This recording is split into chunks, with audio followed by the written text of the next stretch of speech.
Welcome back to Midlife at the Mailbox. I'm your host, Amy Alexander, and today we're talking resumes.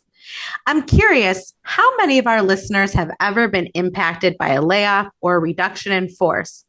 If I can make an educated guess, I would estimate that at least 40% of people have been laid off or terminated from a job at least once in their life. Fortunately, yep, I'm saying fortunately, you could even count me and today's guest as part of that 40%. If you were listening carefully when the episode began, you'll notice that I didn't mention my co host Denise today. Wondering why? Stick around and find out.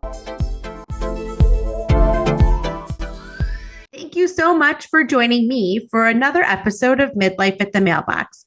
Over 6 years ago, during a chance meeting at our neighborhood mailbox, two strangers met and a new friendship blossomed into something bigger. Although we no longer share a mailbox, we're closer than ever in real life. This chance meeting at our neighborhood mailbox inspired a friendship, a business relationship, and now a podcast. So come along and listen in. I can't wait to introduce you to our special guest for today. The marketer in me will tell you that your resume is part of your job search marketing tool. Marketing yourself is hard.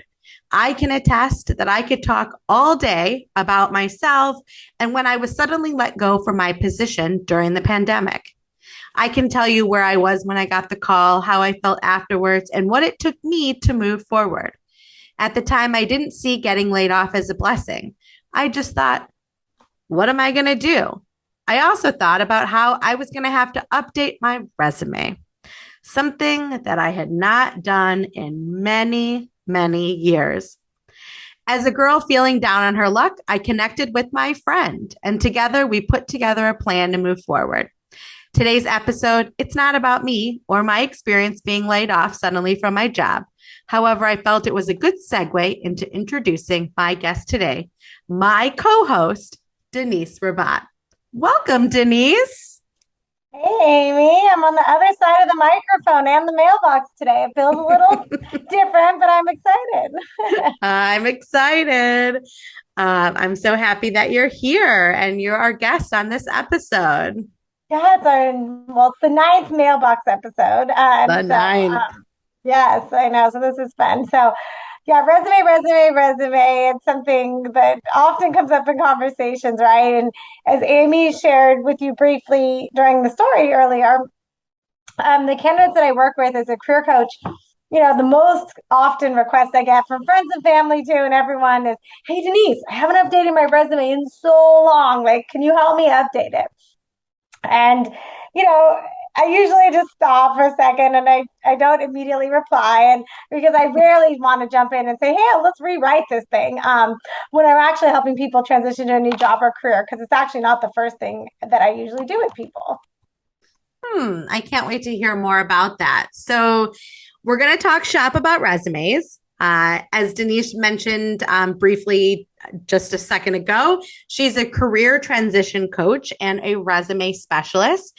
And in the past 2 years, she's worked with over 500 professionals and reviewed a lot of resumes, including mine, working in private practice and consulting for Lee Heicht Harrison, LHH, a career transition firm that provides these services.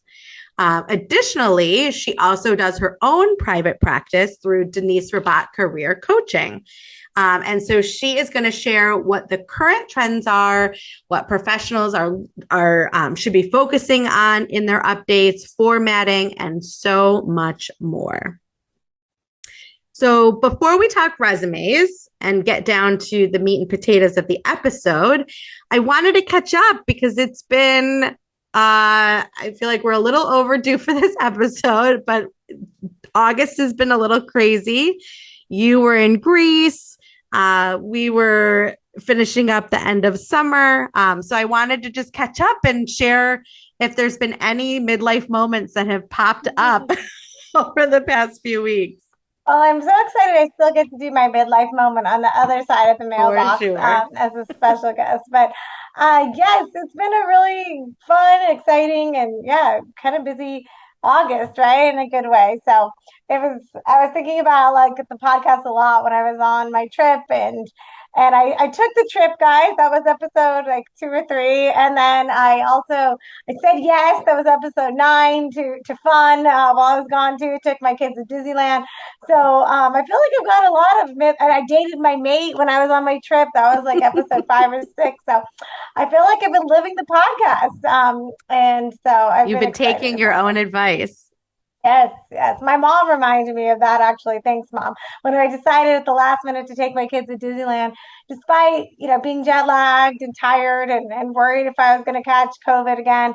But I said, you know what? I said no so many times to my kids for Disneyland last year. I said, I'm just saying yes, it feels good. We're just going to roll with it. So, So how was anyway, it? so Did you feel good while you were there? yeah, we had a good time. It was fun. It was a good time. I'm glad we went. It was my little guy said it was the most fun thing he did all summer. And Aw, so, that probably felt good. yeah, so it was good. It was fun. And I even went to a family wedding. My husband, someone in his family got married last weekend. And so it was kind of like all these full circle things, right? We were talking to a lot of his cousins' children actually, and they're in their early 20s. And so I had a couple midlife moments there, right? Thinking, oh my goodness, these kids were like, they were 6, they were my kids' age, my little one's age when I got married. And, now they have spouses or girlfriends or boyfriends and they're finished with college, let alone high school. And it was fun being there with, seeing that progression and seeing, these, really cute and smart individuals grow up and now they're anyway. And I was telling them that and Chris was like, oh my gosh, you sound like an auntie, like what are you doing? And I'm like, well, it's true. Like, he's like, stop saying that. And I go, well, it's there's no getting around it. I'm in my midlife now. You're in your midlife and I'm I feel owning it. that way I'm too. loving it. Yeah, I'm owning it, loving it. So that was my overall. I've been having a positive midlife in August. It's been all good things. So Good, good, good, good. Well, how I'm about you? excited. How about me? So I realized the other day, so Caleb is an only, um, and we got him a phone. This was my husband's idea. He wanted him to have his phone Uh-huh. for the beginning of the summer. I wasn't ready yet, but he was ready, so we did it. But with him getting the cell phone and talking to his friends and texting and his boundaries around our house have extended, to they can go a little bit further, and he's got all of his communication devices. I'm like just realizing that he's like becoming this tween. And the other day, like one of his friends' parents like took him over to their house for like an afternoon, and Mike and I were like, what are we gonna do? So, it's just Mhm.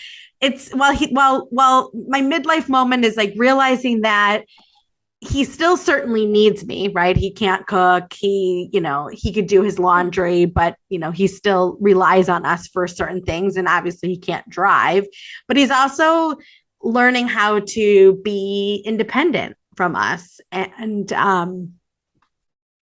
that's it's very cool to see, but it's also just kind of like how you feel talking to your family, and knowing like they were, when you got married, they were your kids' age, right? And now Mhm. they're the opposite.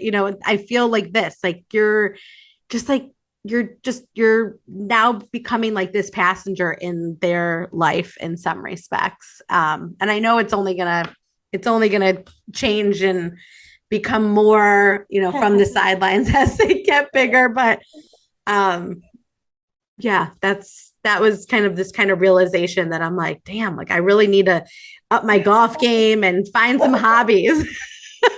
So it's Yep. good that we have our podcast hobby. Focus back on you or episode 1, Pursuit of Happiness, right? Isn't it good to know Exactly. that?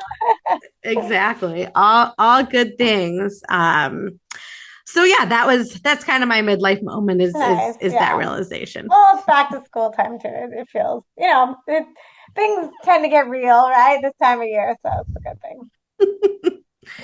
Yeah, so we're going to jump into the episode. And when we were preparing for our topic, if you're a career person or you utilize LinkedIn, you might have seen people in your network commenting on some layoffs over the past few weeks. I noticed it first off because I'm connected still with a large number of my former colleagues from when I worked at Groupon, and they had a big layoff and then continued with Peloton, Shopify, Wayfair, and more. I actually saw an article in CNBC today that 50% of firms anticipate a reduction in overall headcount in the next 6 to 12 months. So that's kind of like daunting. But also on the flip side, it's a very strong market for jobs. So while there are a good number of companies that are laying off employees, there are also a lot of companies that are still hiring. Um, so I did think that it would be a good idea to kind of talk about this now and for Denise to be able to offer some resume tips to the audience that, you guys listening to see, if you are in this position that whether you have unfortunately been laid off or you're considering making a move in midlife to a different organization, some of the things that you need to do. So Denise, I pass the baton to you. Oh, thank you. Yes, I can't wait to talk today. This is what I get passionate about. This is what I get a lot of personal vitality from. I've been doing it since like probably the early 2000s in terms of just helping people personally with their career journeys. I would always be the person that someone came to and said, "Hey, can you take a look at my resume?" Before I even had a master's in career counseling or before I even like was formally trained in it. I just love doing it, and I can't really tell you why because most people when they hear the word resume, it's painful, right? Updating your resume can be excruciating as like going to the dentist or probably right up there with buying a car at a car lot, right? It's just painful for most people, and I can understand why. But um, when you were talking about resumes, excuse me, we talk about layoffs and just corporate shifts happening. I mean, the reality right now, or even I'd say the past like 10 to 20 years, is that most people have been touched by some sort of restructuring or reduction in force if you've worked in corporate America, because it's just the reality of corporate change, right? Publicly traded companies are often trying to contract in certain times, growing in other times. And so a lot of these big economic forces are affecting people's work a lot more often than they were in the past. And so, that's why, 40% of people, I would argue that's probably even higher, that somebody's been, affected by something, especially if you're maybe, on the earlier side of your career, this could be happening to you every couple of years. I mean, it's happened to me twice. No, three times. Oh, three And times. yeah, three times. Yeah. Once at a smaller firm that hurt the most.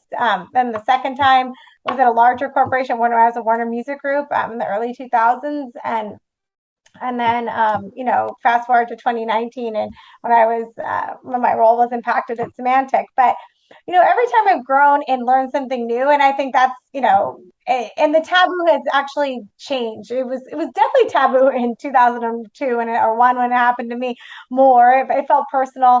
In 2004, it was a little less personal, but I still had some shame around it. But I was just reading some article in the BBC today, and I would absolutely say this is true, just having spoken to over 500 people in the last 2 years, is that these corporate shifts happen, and most of the time it's not personal to your performance. It's just due to shifts in the marketplace or shifts in your company that just really are uncontrollable, right? So using it, even though it is personal because it's your livelihood potentially and Sure. everything else, using this as an opportunity, right? So and right now there is some interesting shifts in the job market, right? There are a lot of companies hiring, but yes, there is more layoffs. We're seeing more layoffs than we have in the last year, right? But definitely less than in 2020.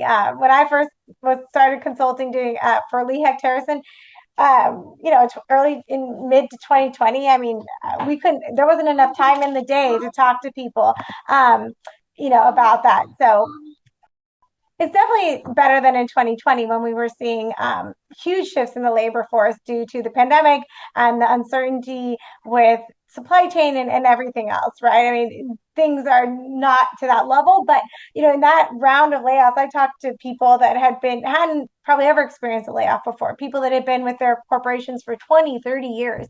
And that was, that was a big shock for them, especially given the generation, a lot of baby boomers and that were affected by that. Some of them actually eventually decide to retire. And so this could be, seen as, a potential opportunity to really open your eyes and do something new. So, speaking of resumes, because that's what we're talking about today. It's back to school time, and for a lot of people, that also means thinking about career transitions. Could be because of the economic forces, but there's a multitude of reasons why. Right? Summer vacation is coming to an end. People start thinking more about ending the year with a new job or career. Maybe it's a leftover New Year's resolution that you didn't get to. But some people are also parents with young children, and when the kids are back in school, they can focus again on working full time or part time. And now that the pandemic seems to be normalizing and schools are back in session for the most part, there's just a lot of shifts, and I see a lot of people probably more midlife than I have lately thinking about re-entering the workforce. So on the flip side, for employers, it also tends to be a busy hiring season because a lot of teams are back from vacationing, especially if you're a part of like a multinational or global team. In Europe, for example, a lot of countries take annual vacations in the summer and just completely sign out. So now that those individuals are back in the office, they're finally hiring up and can do the interview, go through the interview process again and kind of finish the year strongly. So those are some of the forces at hand and why this time of year and why we decided to talk about it. But about the resume itself, it never hurts to look at your resume, right? In fact, many career coaches recommend updating your resume on a monthly basis. Keep it fresh, and to avoid that stomach turning feeling of updating it before your next job hunt, right? Because that's the worst part, the scramble, right? What did I do like 2 years ago? Oh my gosh. And I some people come to me and said, I haven't updated my resume in 10 years. I don't even remember what I did. And that's not a good feeling, right? So trying to do it monthly is great. Do I do it every month? I'll be honest, no, but it's a good exercise. And if I was actively working in a corporate role, I probably would. And so I highly suggest that. That's a good tip. That's a good tip. When's the last time you updated your resume, Miss Amy? Well, the last time I updated my resume was when you and I were working together back in what 2021, the spring summer of 2021. Mm-hmm. But we also then kind of talked about my story. So we built a whole kind of branding piece around the resume. That actually wasn't our top line goal, but it was kind of building in all of the things that, I've been doing over the past, since I had last updated it, 5 years, 4 years, to be able to tell that story and to be able to, translate it off, to a resume format. Yeah, and I mean yeah, exactly. And we did that just because, I said in the preamble that, when a lot of times when people come to me and a friend or a family member or even a client, potential client, they'll say, "Oh, I need to update my resume." I always think, well, we got to do a lot of work before we do the resume. The resume, if done right, is simply a writing exercise, right along with your LinkedIn profile, but it's really thinking about like your professional brand, right? And that people probably say, "What? I'm not a product. I'm not a service. I don't need a But brand." you But are. yeah, but everyone is. Everyone has a brand, whether you confess or know it or not, right? You're known for something, within your community, within your network. It matters, and articulating that, kind of being on the offensive, right? Being able to share, these are my strengths. This is what I'm good at. This is the foot I want to put forward to display to the corporate world and to not even the corporate world, but just to my professional network and to potential employers is important. And it's not, it takes some thinking. It's not a 3 hour update on your resume, right? That's why, if people come to me asking me to update their resume, I'm like, we got to start 5 steps before that. No, and that's really interesting because I think it's hard. It's it's hard to put yourself out there in a written format, at least for some. I know for me, you know, both of us, right? We have our own consulting practices. So, as part of our own exercises, we need to be putting ourselves out on social media, right? And kind of telling our story, consistently. This is a side note to the resume, but it does tie in together in the sense that you have to start to feel comfortable with being able to talk about yourself to other people, right? And Yep. being able to Yep. put that out there and actually posting on LinkedIn and actually, putting out content that allows you to be that expert. Sure. Because, there's no one in the world just like you. And I know that's something like, maybe someone told you in your life, but it is true even from a professional level, right? Is that you bring a unique skill set to the table, and a unique set of experiences. And, if there's something you do in your career, a lot of times people say, I'm really good at doing, this thing, this X, this thing, but I actually don't really want to do that anymore. I want to do Y. I want to do like, this other thing because I really am interested in it, and I'm really passionate about it. So I said, then why don't we talk about why? We're not going to get rid of X because it shows your work experience and what you do, but we're going to really put in the forefront and talk about in your brand, in your tell me about yourself story and interview process and in your LinkedIn profile. We're going to really talk about why, because why is what's going to make you happy, right? Make you feel vital, make you get the type of role or have the type of conversations that you want to have. And so that's why it's important to talk about that brand. And that's really been a shift. I can't say for certain, but the last like at least 5 to 10 years, right? Talking about your brand And that was different when we started working together. I remember you telling me that. I was like, my brand? Like, right.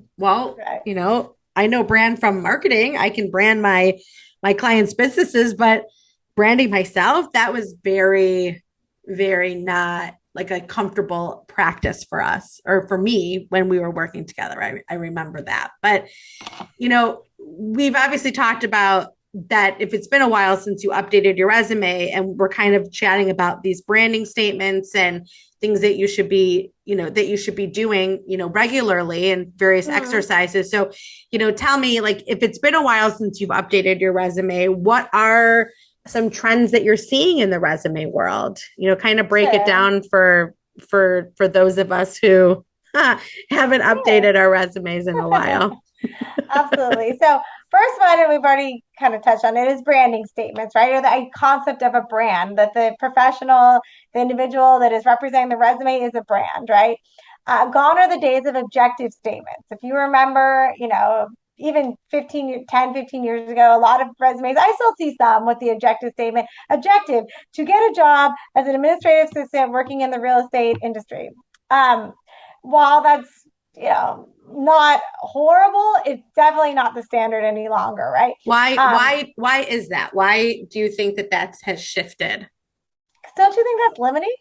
Your objective is to get one job, right? Versus telling that's really defensive, right? Like what if they considered you, what if they could consider you for something else, right? What if you'd be a great office manager, you'd be a great account manager. Why do you need to pigeonhole yourself and just be considered administrative assistant by just putting that parameter around what your objective is?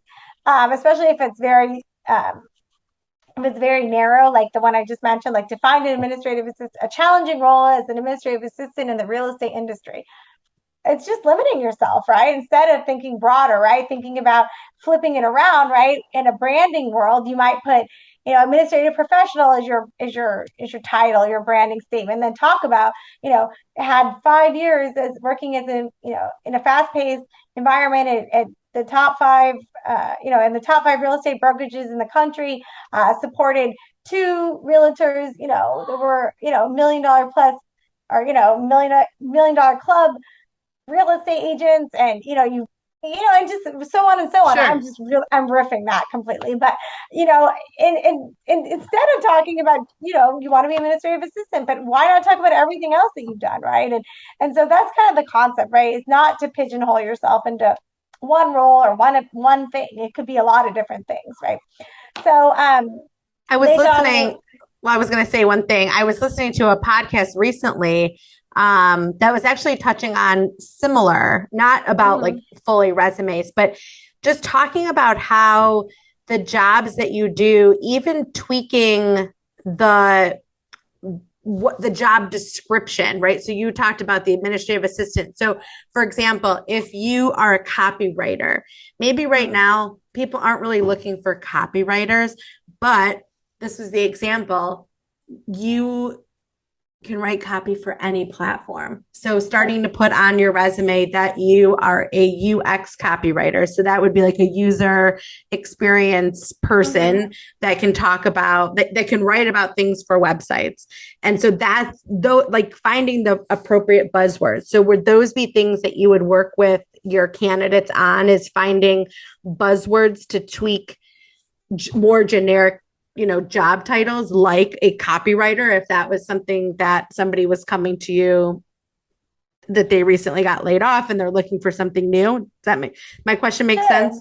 Yeah, yeah, reverse engineer, basically looking at job descriptions that you aspire to be applying to and trying to reverse engineer by putting a lot of those search terms into your resume so that the application tracking systems or the ATS, basically you know, the online application systems will pick up enough keywords in your resume that will then signal a human to take a look at it, right? Because Mm-hmm.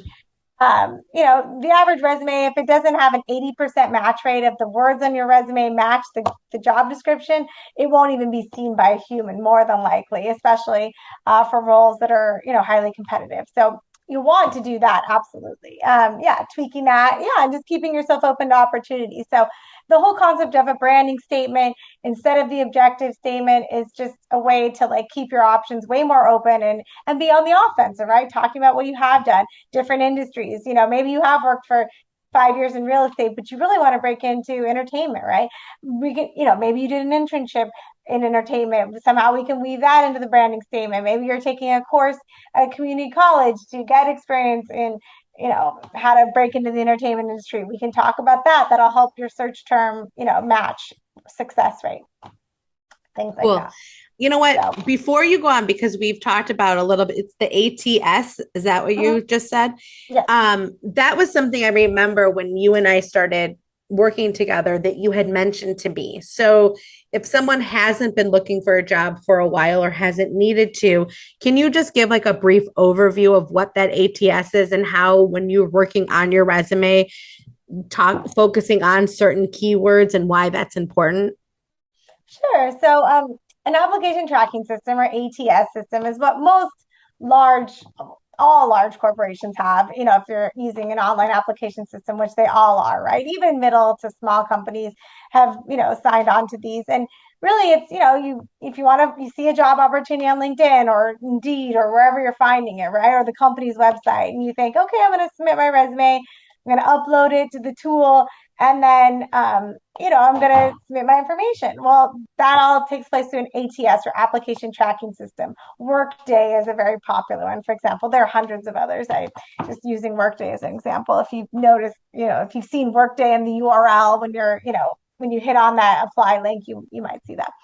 So yes, and like and I was saying that they're usually taking that first step is looking at the taking the job description against your resume, comparing that, and then looking for a match, right? Usually 80% or above could you have a good chance of a human, meaning a human resources representative or some sort of recruiter to take a look at your resume. So you'll want to get a match on your own.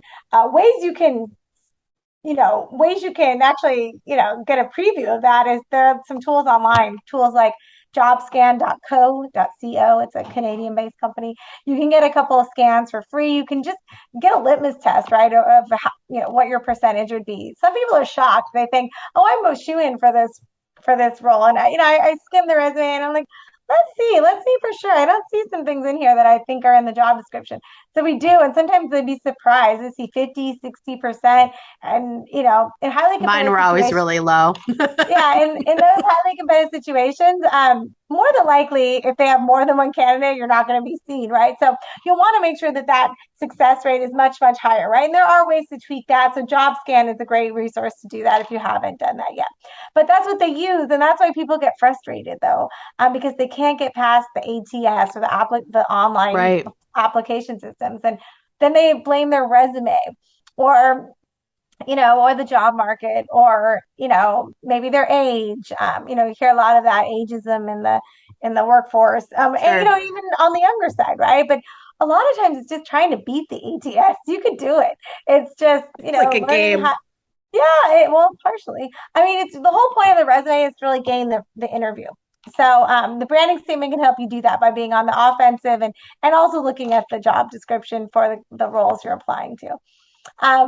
So yeah, so that's the piece there. So, and another big trend, and also why we moved to branding statements, is the other trend that we see, and this is more accelerated in the past 1 to 2 years, Amy. But number two is employers are looking for candidates that want to share their whole self, right? And meaning that it's okay to add a list skills other than your professional industry on your resume, because it rounds you out. It makes you a human, which we all are, right? We are not robots.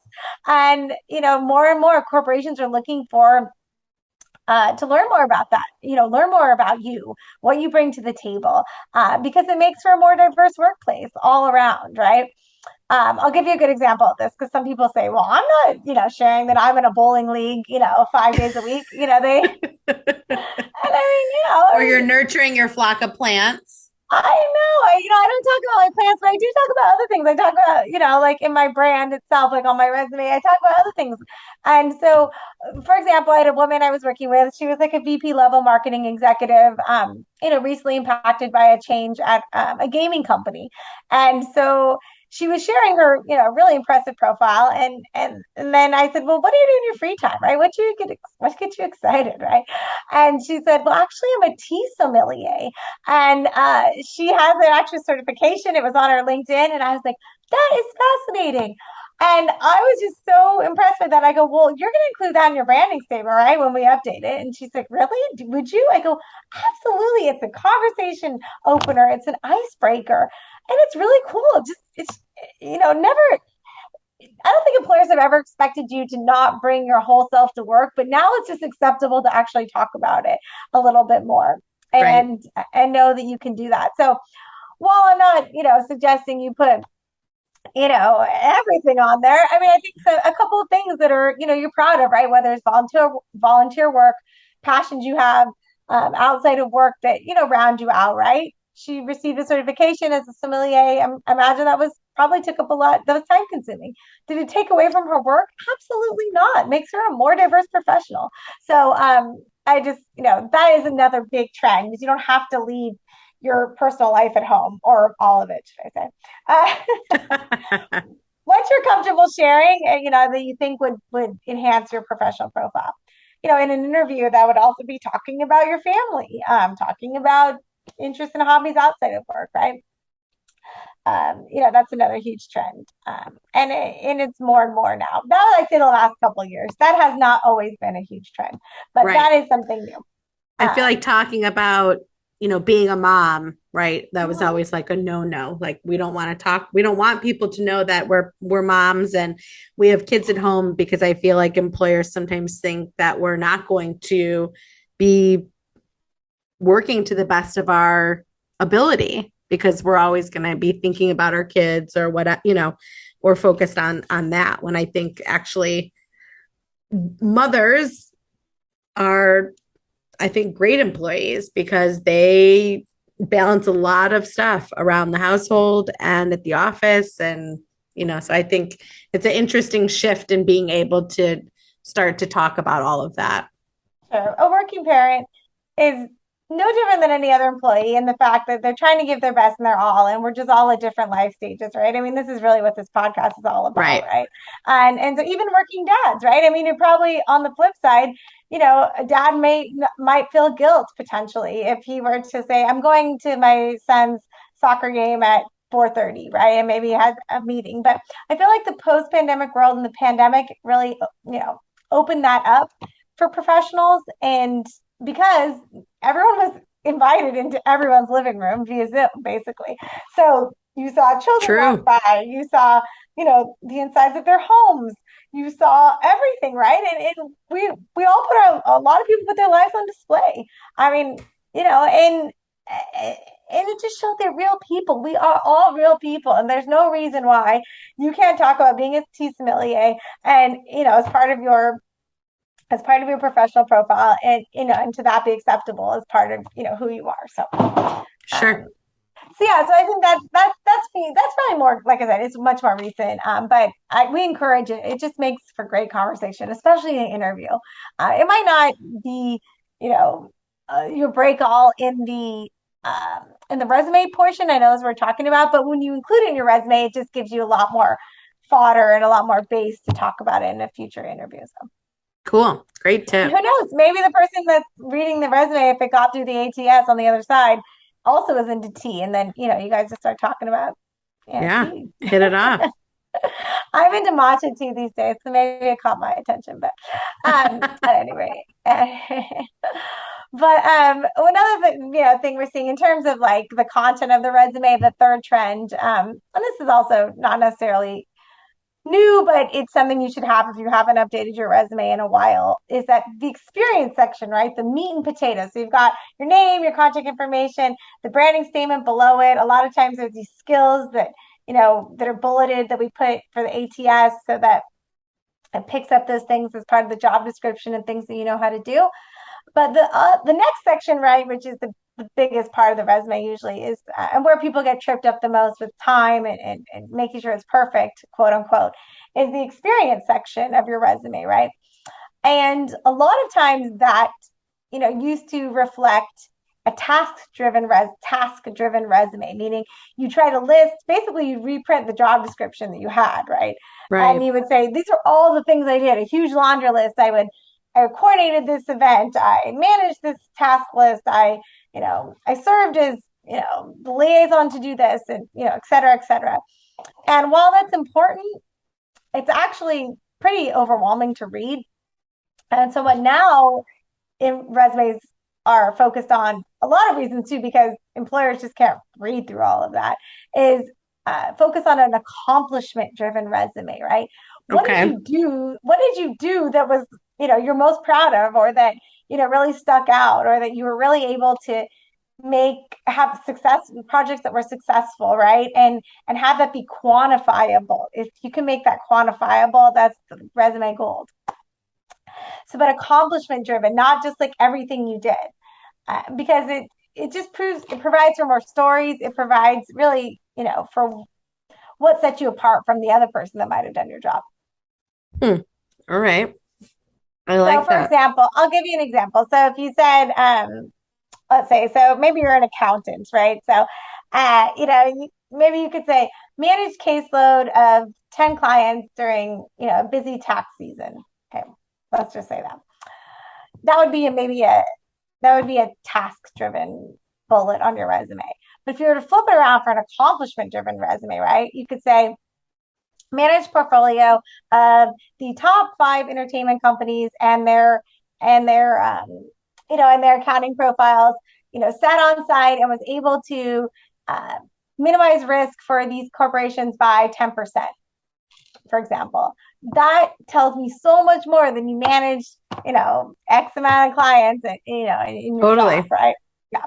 So again, I'm riffing that, but it just gives you an example of what you can do there. So just accomplishment driven percentages, um, listing clients if you can do it, listing corporations, giving the amount you were able to minimize costs or maximize costs or maximize revenue, efficiencies that you were able to create, business that you were able to drive, all of those things, relevant to your industry are super, super important.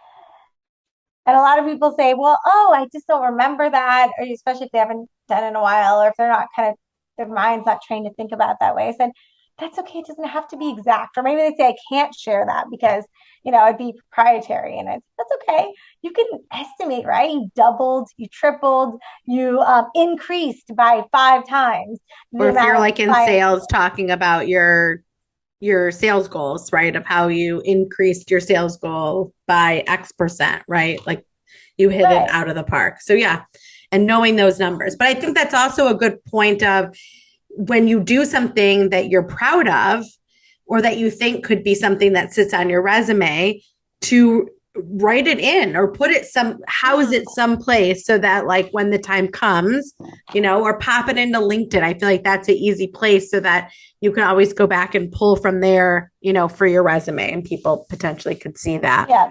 And that's why it's like potentially a good practice to do that monthly because it's fresh in your mind, right? Yep. But, Yep. knowing that that isn't always going to be the way it is. But, just keep that in mind as you're thinking through things. Or, a lot of times I often recommend people to pull up an old performance review, see what your manager said about you 3 years ago.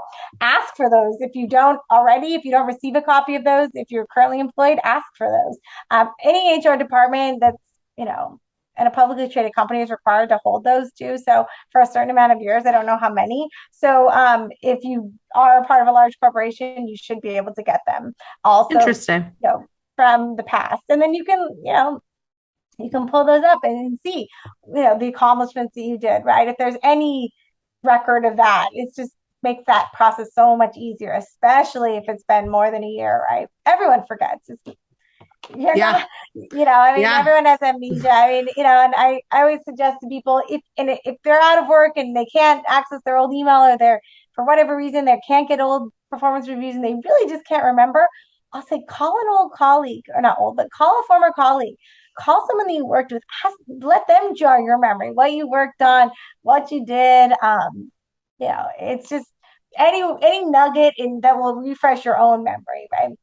Sure. Sure. So that's it. Sure. Even going through your old calendar if you have it, like still have a version of it to see, look at meetings and projects, and that might also spur some, ideas too for yourself. Those are all great tips. Okay, so let me recap. So I actually have we said 3 tips for your Mm-hmm, resume, but I actually wrote down 4. So I have your branding statement.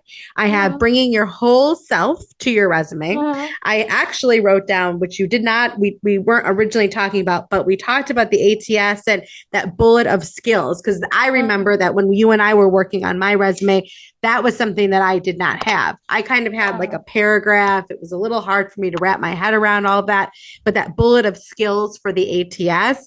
And then the experience on your resume is accomplishment driven. yeah. And something that's quantifiable so that you could show how you performed in that role. And I agree with that because I think it actually opens up for conversation a little bit more. You could, if someone's in social media, they could say, oh, I see that you increased your user following and engagement by this much.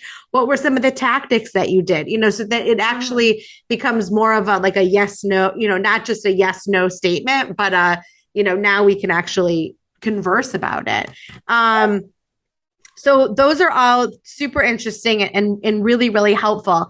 Is there any other specific things that midlife professionals should look out for? So like tips, for what to put on your resume, Mm-hmm. like how much work experience you should be listing, like should you, what, if you Right. volunteer experience, stuff like that. Sure. So yeah, I mean, yes, if you're a listener in midlife, there's a couple things that I want to impart on you. And one of my favorite clients to work with or candidates to work with is actually someone in midlife and usually probably maybe a little bit ahead of me because I feel like a lot of those professionals from that and that era, may have been somewhere and may have been corporately loyal for 30 years, right? And this might be their first time going back into the workforce, or maybe they're doing an active retirement, right? And so I love working with those professionals because I can really give them these quick tips and they really just run with it and they take it. So here's a couple things that I've found in working with this group and this cohort. So first of all, if you're a lot of concerns this group comes with me is ageism. I've heard some horrible real stories too about how this is still occurring, which is baffling to me, but especially even after the past couple of years. However, this is what I would say. First of all, please, please limit your work experience on your resume to the last 10 to 15 years, 15 years max. So something, if you're updating your resume tomorrow, something that happened before 2007 is no longer relevant. And I know that hurts sometimes because maybe some people did some of their best work in 2007, right? But but I would say, that experience is quite dated at this point. And so while it still, makes you a well-rounded professional, the the employer that you're speaking to really wants that most recent experience, right? And so that's really all they want to know, 15 years and sooner. So focus on that. Now, is there a way that, so then the next question usually is, I really want to still keep my experience. Let's say they're working in product development in the toy industry, but I worked in Mattel and there's a job opening in Mattel that I really want to apply to, but I haven't worked there since 2002. I would tell them, well, that's okay. Anything that's more than 15 years old, you could put in a separate section and you can call it additional experience. And then you can list what you did there, but you don't have to put the years. It's just additional experience, right? And you can remove those things as you see fit. Hmm. So if you're not applying to Mattel, you might just want to take that off in general. But it's just a nice way to include Mattel for the ATS or the application tracking system, so it does pick it up, or even for someone who is working at Mattel to say, oh, this person's Mattel alumni. I'll definitely want to talk to them. Maybe they, and so that's another way to go about putting it on your resume. However, not having to list the years. Okay. And Yeah, you still have to list the years, right? Like that's still something that no, no. no, I no. mean, resume is different than LinkedIn. There's no like rules about your resume, right? You can kind of do what you want to do there, right? Um, a lot of times, we don't put it on there if we don't feel it's necessary because it really isn't. The year isn't necessary. However, LinkedIn doesn't let you have that luxury. Right, right. So that's a little bit dicier. I leave it up to the professional. If they Does feel it that look bad if you don't put the years on? can't not put the years on the resume, Yeah. no, Okay. no. Interesting. All right. I mean, as long as you have like if you had one, I mean, we're talking about midlife professionals. So this person Right. presumably had 20 plus years of experience. So, you know, do we really, really need to know about what they did in 2000 if it's 2022? Really, no. But I mean, No. if you were working for 22 years and, the last 15 is the most relevant. I mean, think about how many workplace shifts there have been in 15 years. Well, and I remember years ago having a conversation with my dad who's been working for the same agency for, 30 plus years. Mm-hmm. And I remember him saying, like, oh, like it looks really bad on your resume. And this is years ago. It looks really bad on your resume to like leave a job before like a year or two, like to bounce from job to job. But I feel like that has shifted as well in today's world, that there isn't, I think it's amazing when you do have that, right, that loyalty and Uh-huh. or that longevity with with the company. But I also feel like sometimes you have to leave in order to, continue to increase in your own skill set. Yep. Yeah, Um, absolutely. I mean, there's yeah, the baby boomer generation is had a lot of different norms and taboos than the current generation, even than our generation, Amy. I mean, right. yes, people do move around a lot more. The average person changes careers, not jobs, careers 3 to 4 times, and that's our generation. I imagine that the younger generations will be more than that, Hmm. probably 5 to 6. I mean, me myself, I've changed 2 or 3 times, and I'm in my mid 40s, so Yep. and that's great. And it's not frowned upon, like it used to be. However, you do want to show some stretches of being employed for a certain amount of time. So, while it's, not going to hurt you like to do that a few times, if you can experience some longevity somewhere instead of hopping around, it's probably a good thing. I mean, there's always exceptions, right? I mean, maybe someone's a nursing contractor, of course, like that's, Right. different type of work. But, I'm kind of speaking more, I guess, to people who are kind of working more for a traditional corporation as a full-time employee. But I mean, but work is the change of the face of work has changed even the last 2 years. It's really remarkable. We'll look back on this and really this time and really be amazed at what all changed. So Yeah, it's been interesting to watch that yeah. evolve. Yeah. Especially Um, the remote working really just turned everything on a dime. So yeah. So when you talk about remote, like any details on like address, mhm, email, like how do you need a website? Like what types of things do you need to link to sure. LinkedIn? Yeah. What kinds of personal details do you include Yeah, now so on your that's the other resume? thing. A lot of times I'll see, I just saw a resume today with an address on it, and I was like, oh man, gotta remove that address. Your mailing, your home address should absolutely be stricken from your resume for a lot of reasons. Only your city and maybe your zip code if you want to, but there's a ton of reasons for this. Privacy, you do not want anyone to have your address, whether it's an employer, an interviewer, for so many reasons, right? You don't want them looking up your residence on Zillow. You don't want them, having that for posterity, right? And it also could be used potentially in data mining. What if was somehow that resume was somehow compromised in a future data breach? You don't want to do that either. So remove that address for sure. Really, only contact details you need is your city, just to kind of show, where you call home, and then your email address as well as your phone number, and then your LinkedIn profile if you have one, which I highly recommend. So, but really removing all of those, mailing address for sure needs to be removed. Pronto today. Do you So remember that? Do briefly, you remember that episode of Friends where Rachel was? I mean, this is like '90s, where she's mhm. like trying to get hired, and she's like mailing out all of her resumes. You obviously, and then there was an error on all of these like printouts. So yes, you don't have to do that anymore. No, that's the beauty. I mean, and about that. So yes, you don't need that information anymore. LinkedIn profile is great. If you don't have one, maybe we'll do a future episode on LinkedIn, but that's a Yeah, whole for nother sure. piece. But Season two, folks. Season two. yeah, resumes are often, usually people midlife really get stressed about updating their resume because maybe they haven't done it in a while, but also that they feel it's such a big task. And I know it is. If I mean, I talk about these all day long. So, but it's a big job. So, but even just doing those kind of things makes people feel better. Just as little things that you can do. So, Do you have any exercises or things that you can offer our community?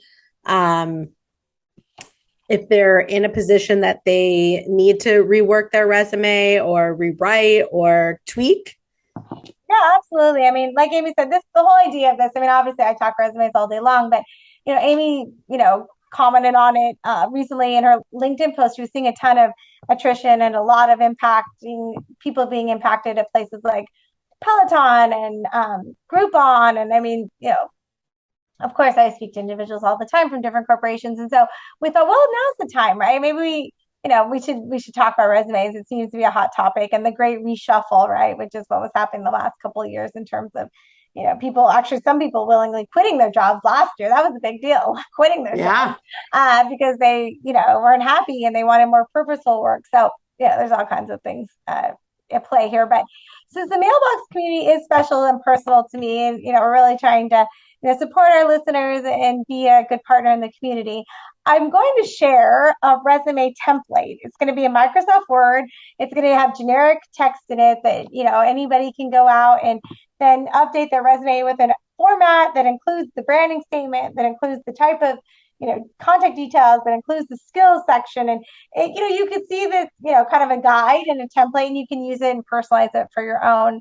So I'm going to get that out to everybody. awesome. So But awesome. yeah, Where will that live? On our midlife website?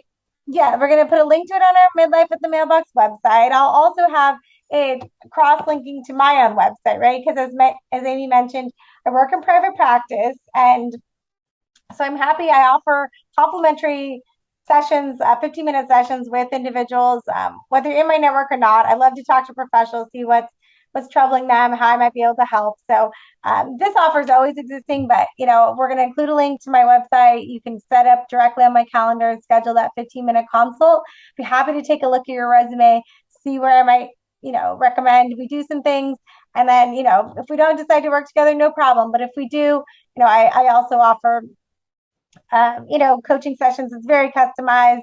The average session or the average person probably needs like 3 sessions, but I can do individual sessions as well. But if you want the full enchilada, right, we could go 6 sessions and really get a lot done. So just depends where you Awesome. are in your career. Yeah. So Awesome. yeah, definitely Awesome. the template. We're gonna summarize the tips I had here, give the template itself, and then we'll include the link to my website.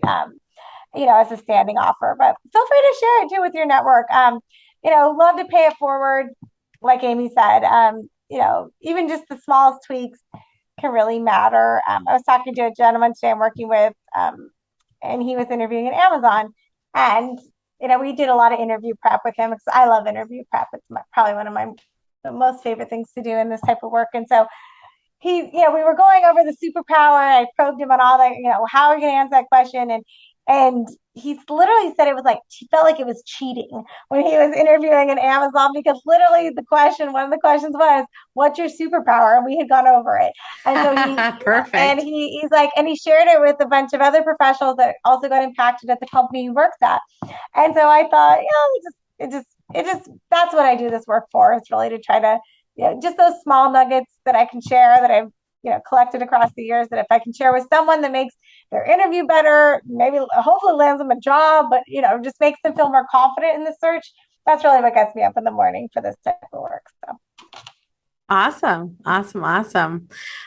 So per what Denise had just said, we will include a link to your resume tips in the show notes, as well as a template that you can use in Word. And we'll include all the links to the websites and all that jazz, and LinkedIn in our show notes, as well as, obviously following us on social media. Any final tips that you want to share with us on resumes, or are we ready to wrap?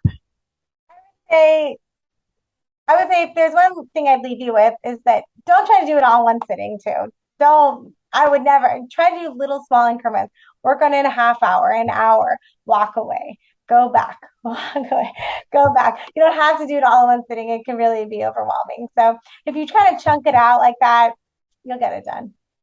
Awesome. That's a great, great tip. A quotable tip.